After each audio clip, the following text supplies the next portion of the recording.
ได้สาแต่เมียนบองปะโอนแต่กวดเชียมาจ่าจีบกอขนาดโตหนึ่งขนาดประชุมนะกดบานเพื่อการสำนองปอยขยมนั่งใหญ่ยำปีปัญหาปนเจสดงเตยยมเบียอดเมียนจุ่มเนียยังในขนมการจะเจเรื่องปนนั่งเตะ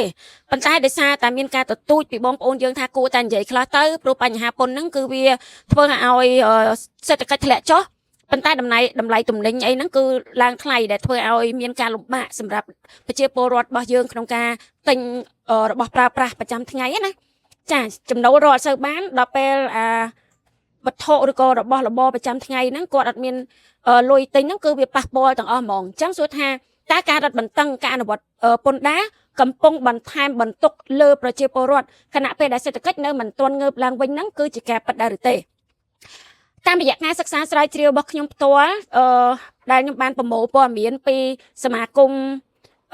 เนตถวาจีบกรรมกระโดดเชียปีมาเตะประเชียโปรดนังอาจีบกรนั่นคือบานรกเคินค่ะขนมระยะเปประมาณนำจงกราวนี้อาแกนายกปนดาการประเชียบานปงรังการอนุวัตฉบับปนดาตามระยะการปงริการเจ้าบัญชีเนี่ยจบปนการสวรรค์กรรม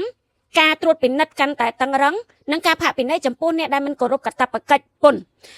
เจเดียรอฉะนั้นรัฐบาลก็บานประกาศถ้าจำนวนไปการประโมปนนังอากอการล่างได้ตระบานบางหันท่านี่เจริญพอในการกายลมอ้อประสิทธิภาพขนมการประโมจำนวนจูนรอดตามการปนโยระบรัฐบาลวิธีการนี้เมียนโกลบำนองกัดบันทอยการกิจปนการบังการดำลาเพียบนักบังการทำการจูนรอดสำหรับการอภิวัตประเทศยายเตอร์สมัยบอมโอนยังคลากดท่าการอนุวัตนั่งหล่อหายปัญไตอนุวัตมันเตยไปเลียให้ทำแตงบังกอเอาเมียนการเฉลี่ยอากาศปีหมุนไตรปกรลุยก็โดยเชื่อมันไตรเฉลี่ยอากาศพองได้ตัวอย่างนักการปงร่างการอนุวัตปนได้ก็บ้านบังการไปเพียรซ่านั่งก็ได้บารมปีสำนักประเจปรดนั่งอาชีพการมวยจำนวนเจปิเซนนักน้องป่าเดือบดได้เศรษฐกิจมันต้นสนาลางเวงเป็นลิงขนมระยะเปประมาณชั่วโมงกลองวันนี้ประเจปรดการประเชียบันฉลองการวิบัติเชียบันตบจุงเงือเรียตมาสโควิด-19บ้านเพื่อเอาอาชีพการจิตรานบัตรเพียมนุษย์จิตรานบัตรบังการเงียนังประจำโนลครัวซาแคละจ่อบรรทมอกสังเกรียมระเวียงรุซีนังออยแกรนบ้านจุ่มร้นเอาทลายเปรนทลายดักจุนจุนนังทลายบัตรโทเตียดดำการล่างได้เจออัตโปดอดำลายตุ่มนิ่งในกัมพูชีขนมระยะเปทำไมในกัมพูชีก็ประชมนังเพียบนันตั้งในตามพรมแดนจมูกไทยได้ปะปัวดอกในจักรนังตุ่มนกจัดในเศรษฐกิจต้นตำนังนุการบังกราบบอดละเมอชอบางตามออนไลน์ก็บ้านปะปัวโดยการมาเพียบเศรษฐกิจขนมดำบอลมวยจุ่มล้วนอย่างทนทงบ่มพดจ้าคือปัญหานั้นคือทนจริงเกมองในขนมปฏิบัตินี้มันจ่าจีบการจิตรานบ้านเลือกล้างท่าการวัดจะมาปนกันแต่ตั้งรังบ้านบันทายทลายดำขนมอาชีพกรรมนักเปรได้ทลายดำการล้างอาชีพกรรมคลาอาจจะเรือดำล้างทลายตุ่มหนึ่งหรือเสวากรรมดำใบตูตัวการจำนายตีบัมพดบรรทุกไม่พนัยไอทะเลตะเลเนี่ยปลาปลาขณะเปรได้ประจำโนระบบครูสายจิตรานมันบานการล้างสอบเติมนั่งทลายรัวเนอจ้าเอาไว้ได้เนี่ยจวบกระตับกระปนมวยจำนวนบานเลือกล้างกดบานใหญ่ท่าตามการเดการระบบซาปอดมีนังการเลือกล้างระบบสมาคมอาชีพกรรมนั่งมาจ่าจีบการมวยจำนวนปุกเก็บบานบังห้างไปกระไดบารมท่าการปิการบังปนปุกเก็ก็ตรายจำนายนั่งจำนายเปรนังถ่ายไปการบันทายเลือกการเรียบจำกันเนี่ยใน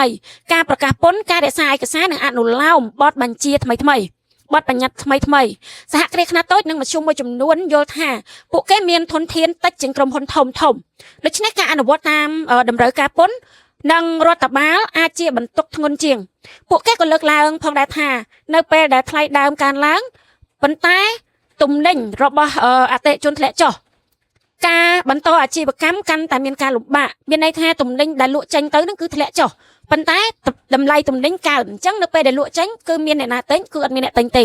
สมาคมอาชีพกรรมมวยจำนวนก็มันสนาเอามีการปิดครูอยู่บ่อยจิมวยนักวิสัยเอกชนการบัญชีในเตวิเทียบ้านจะบ้านหล่อนังการไปจารณาวิธีการบรรทุบรรทอยคลักน้องกำลังเป๊ะได้เศรษฐกิจกำปงเงือบแรงเวงเมียนสำนวนปีประเจโปรดได้กวาดชานมาสัวโยมกับสัวทาสอบไปได้รัฐบาลปากกาจำนวนไปการประโมปนการล้างเจริญรัชนำก็เมียนสำนวนปีสำนักประเจโปรดมวยจำนวนพองได้ท่าตาจำนวนปนได้ประโมบ้านตระบ้านยกแต่ปลาปลาเลิศวิสัยไว้ค่ะหายตาประเจโปรดแต่ตัวบ้านอัฐประยาวโดยตัวขนมกำรัดหน้าปีการประโมปนนี่อันนี้คือเจสำนวนได้ประเจจนโยสู้ตายอัตตอนเมียนจำลอยเตตามกฎการถักไปการตระบันจำนายเลือวิสัยสำคัญโดยเชี่ยการเปียเจี๊ยซ้ำแต่สกสุขาพิบาลอบรมเฮตธารชนาสัมปนพ ប្រាក់បៀវត្តមន្ត្រីរាជការនិងសេវាសាធារណៈផ្សេងទោះយ៉ាងណាប្រជាពលរដ្ឋខ្លះនៅតែចោទជាសំណួរសួរថាខណៈដែលការប្រមូលពន្ធការឡើងតើការចំណាយសាធារណៈទាំងនោះបានជួយកែលម្អជីវភាពរស់នៅរបស់ប្រជាពលរដ្ឋបានគ្រប់គ្រាន់ដែរឬទេទោះបីយ៉ាងណារដ្ឋាភិបាលបានអនុវត្តវិធានការគាំទ្រមួយចំនួនដូចជាកម្មវិធីជំនួយក្នុងកំឡុងពេលកូវីដនិងការលើកលែងឬពន្យាពន្ធសម្រាប់វិស័យខ្លះក៏ដោយក៏ប្រជាពលរដ្ឋនិងអាជីវកម្មមួយចំនួននៅតែយល់ថាវិធានការទាំងនោះមិនទាន់គ្រប់គ្រាន់ក្នុងការបន្ធូរបន្ថយបន្ទុកជីវភាពរស់នៅនិងការលំបាកផ្នែកសេដ្ឋកិច្ចដែលពួកគេកំពុងប្រឈមមុខនៅឡើយយើងត្រឡប់ទៅក្រោយបន្តិចវិញយើងនៅចាំលោកហ៊ុនសែនគាត់និយាយគាត់ថាគាត់ចង់កាត់បន្ថយថវិកាពីវិស័យអប់រំមកឲ្យវិស័យការពារជាតិវិញចាអាកន្លែងហ្នឹងគឺគាត់ក៏បាននិយាយទៅកាន់ប្រជាពលរដ្ឋថាសុំទោសដែលគាត់អត់បានគិតអត់ល្អអំពីវិស័យការពារជាតិអីចឹងទៅចុះអាលុយដែលប្រមូលពន្ធមករហូតនេះលុយនេះហើយនៅលុយដែលប្រមូលពីប្រជាពលរដ្ឋផ្សេងទៀតដែលយើងហៅថាមូលនិធិខ្មែរជួយខ្មែរអីអញ្ចឹងណាខ្មែរជួយសង្គ្រោះជាតិអីចឹងទៅគណៈពេលដែលមានសង្គ្រាមរវាងថៃហើយនិងខ្មែរហ្នឹងគឺមានការប្រមូលលុយពីប្រជាពលរដ្ឋច្រើនមែនតើបូករួមជាមួយនឹងពន្ធទៀតប៉ុន្តែជាក់ស្ដែងយើងឃើញថាវិស័យការពារជាតិនៅតែមានភាពទន់ខ្សោយរហូតដល់ថៃវាយយកបាន60ជាងទីតាំងហើយបើយើងក៏លេចទៅមើលបញ្ហាសុខាភិបាលគឺនៅតែមិនទាន់មានការអនុវត្តល្អត្រឹមត្រូវនៅឡើយទេប្រជាពលរដ្ឋយើងនៅតែឆ្លងប្រទេសបិទពីប្រទេសថៃប៉ុន្តែនាំគ្នារត់ទៅប្រទេសយួនសិង្ហបុរីសិង្ហបុរីវិញចំណែកវិស័យអប់រំវិញយើងឃើញថាប្រហែលថ្ងៃហ្នឹងក៏មានការជជែកគ្នាតាក់ទងជាមួយនឹងវិស័យអប់រំដែរគ្រូបង្រៀននៅតែមានប្រាក់ខែទាបដដែលអញ្ចឹងសំណួរដែលប្រជាពលរដ្ឋសួរថាលុយដែលបានមកពីការប្រមូលពន្ធហ្នឹងយកទៅណាហ្នឹងគឺកុំខឹងគេព្រោះគេឃើញតែភាសានៃការអនុវត្តគេឃើញតែអក្សរដែលទៅសេប៉ុន្តែការអនុវត្តជាក់ស្ដែងអត់ឃើញទេកាយផ្លូវដាក់លូកាយផ្លូវកាយលូដាក់ផ្លូវកាយយូទៅផ្លូវនៅតែផ្លូវលូនៅតែលូអញ្ចឹងលុយទាំងណាខ្ញុំបានជជែកជាមួយនឹងអ្នកលក់គ្រឿងសំណង់ច្រើនអ្នកចាហើយការលើកឡើងរបស់ពួកគាត់ហ្នឹងគឺដូចគ្នាអញ្ចឹងខ្ញុំបានដាក់នៅក្នុងនឹងថាសម្លេងពីអ្នកលក់គ្រឿងសំណង់ថ្មីនេះខ្ញុំបានជជែកជាមួយនឹងប្រិយមិត្តជាច្រើនអ្នកដែលប្រកបអាជីវកម្មលក់គ្រឿងសំណង់គាត់បានចែករំលែកពីបទពិសោធន៍ថាការរឹតបន្តឹងការអនុវត្តពន្ធដារនិងការកើនឡើងនៃថ្លៃដើមបានធ្វើឲ្យទំនិញស្ទើរតែគ្រប់មុខនៅក្នុងហាងរបស់ពួកគាត់ឡើងថ្លៃតាមការរៀបរាប់របស់គាត់កន្លងមកទំនិញមួយចំនួនចំណេញត្រឹមតែ200 500ឬក៏1000រៀលយ៉ាងច្រើន2000រៀលអីក្នុងមួយមុខប៉ុន្តែបន្ទាប់ពីថ្លៃដើមកើនឡើងគាត់ត្រូវបង្កើនតម្លៃទំនិញប្រហែល1000ទៅ2000រៀលក្នុងមួយមុខដើម្បីទូទាត់ការចំណាយអញ្ចឹងមានន័យថាបើសិនជាគាត់អត់តម្លើងថ្លៃទំនិញតែគឺគាត់អាចលក់បានទេព្រោះទំនិញយកពីគាត់មកហ្នឹងគាត់យកពីគេហ្នឹងវាថ្លៃដែរអញ្ចឹងគឺគាត់ឡើងទៅតាមអ្វីខាងក្រុមហ៊ុនដែលគេទម្លាក់ទំនិញឲ្យគាត់ណាដល់អញ្ចឹងទៅអ្នកទិញខ្លះគឺគាត់អត់ហ៊ានទិញទេចាតាមការរៀបរាប់របស់គាត់កន្លងមកទំនិញមួយចំនួនគាត់និយាយថានៅពេលដែលតម្លៃទំនិញកើនឡើងអតិថិជនជាច្រើនស្ទាក់ស្ទើរក្នុងការទិញអ្នកខ្លះពន្យាពេលសាងសង់អ្នកខ្លះកាត់បន្ថយបរិមាណទិញខណៈអ្នកខ្លះទៀតសម្រាប់ចិត្តមិនទិញតែម្ដងតាមការអះអាងរបស់ពួកគាត់កាលពីមុនហាងអាចលក់បានប្រហែលពី$1000ក្នុងមួយថ្ងៃប៉ុន្តែបច្ចុប្បន្នជាច្រើនថ្ងៃជាច្រើនថ្ងៃលក់បានប្រហែលជា$300ប៉ុណ្ណោះហើយថ្ងៃខ្លះចំណូលសរុបសូម្បីតែ200,000រៀលក្នុងមួយថ្ងៃក៏រកមិនបានផងហើយចំពោះអ្នកដែលគាត់លក់នៅតាមផ្សារវិញគាត់និយាយថាមិនត្រឹមតែអ្នកលក់គ្រឿងសំណង់ប៉ុណ្ណោះទេអ្នកលក់ត្រីបន្លែសាច់និងគ្រឿងទេសមួយចំនួននៅតាមផ្សារជាក្រុងក៏បានលើកឡើងអំពីការធ្លាក់ចុះនៃការលក់ផងដែរតាមការរៀបរាប់របស់ពួកគាត់នៅថ្ងៃខ្លះបរិយាកាសក្នុងផ្សារមើលទៅស្ងាត់មានតែអ្នកលក់អត់មានអ្នកទិញហើយអ្នកទិញហ្នឹងដើរទិញឲ្យតថ្លៃបាយពពុះមកទៀតអ្នកលក់ខ្លះរៀបរាប់ថាមានពេលខ្លះហ្នឹងគឺមានតែអ្នកលក់តែស្ទើរតែគ្មានអ្នកទិញពួកគេនិយាយថាអតិថិជនជាច្រើនបានកាត់បន្ថយការចំណាយដោយទិញតែរបស់ចាំបាច់ឬទិញក្នុងបរិមាណតិចជាងមុនលទ្ធផលពួកគេមានការព្រួយបារម្ភអំពីប្រាក់ចំណូលប្រចាំថ្ងៃនិងសមត្ថភាពក្នុងការបន្តអាជីវកម្មជាការពិតបរិបទទាំងជាការពិតបទពិសោធន៍ទាំងនេះគឺជាការរៀបរាប់ពីម្ចាស់អាជីវកម្មនិងអ្នកលក់មួយចំនួនហើយมันអាចតំណាងឲ្យស្ថានភាពរបស់អាជីវករទាំងអស់នៅកម្ពុជាបានទេចាអញ្ចឹងមានន័យថាខ្ញុំមិនដឹងទេសម្រាប់បងប្អូនផ្សេងណាតែនេះខ្ញុំស្ដាប់ឮពីបងប្អូនយើងភាគច្រើនដែលគាត់និយាយទោះយ៉ាងណាវាបង្ហាញថាក្តីបារម្ភដែលកំពុងមាននៅក្នុងផ្នែកមួយនៃវិស័យឯកជននិងសមាគមអ្នកលក់ដែរ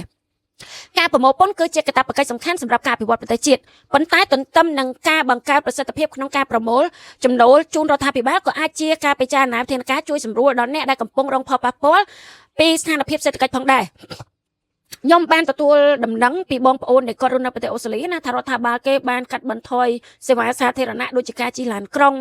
ឬក៏ថ្លៃទឹកថ្លៃភ្លើងហើយសម្រាប់តាមសាលារៀនទៀតសោតគឺមានការធ្វើម្ហូបឲ្យក្មេងៗញ៉ាំណាចារាល់ដងគេធ្វើតែមួយពេលទេប៉ុន្តែនៅពេលដែលសេដ្ឋកិច្ចធ្លាក់ចុះអញ្ចឹងគឺគេធ្វើពីរបីពេលអីចឹងទៅមិនត្រឹមតែធ្វើម្ហូបឲ្យក្មេងៗក្នុងសាលាញ៉ាំតែនៅក្នុងសាលាទេថែមទាំងវិចខ្ចប់ឲ្យឪពុកម្ដាយនៅផ្ទះទៀតអញ្ចឹងគឺជាការល្អមែនតើហើយសម្រាប់នៅក្នុងប្រទេសថៃវិញអ្វីដែលរដ្ឋាភិបាលថៃគេជួយទៅដល់ប្រជាជនគេហ្នឹងគឺការផ្ដល់នៅថវិកា 1000 បាតក្នុងមួយខែរយៈពេល4ខែហើយសម្រាប់ប្រទេសផ្សេងទៀតដូចជាសង្ហបុរីអីហ្នឹងគឺគេមានប្រាក់ឧបត្ថម្ភបន្ថែមទៅលើប្រាក់ចំណាយប្រចាំថ្ងៃតាមរយៈប្រាក់ខែ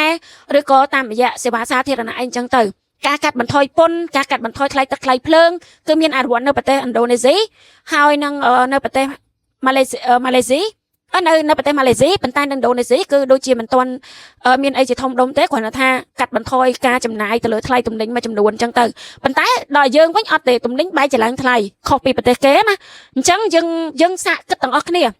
ចម្លើយមានតែរដ្ឋាភិបាលទេដែលអាចផ្ដល់ឲ្យយើងបានចំពោះយើងគឺយើងនៅតែមានសំណួរអញ្ចឹងថាតើលុយប្រមូលពន្ធការរាល់ឆ្នាំហ្នឹងដូចដែលបានយកទៅអនុវត្តដូចដែលទ្រឹស្ដីបានដាក់មកដែរឬអត់ចា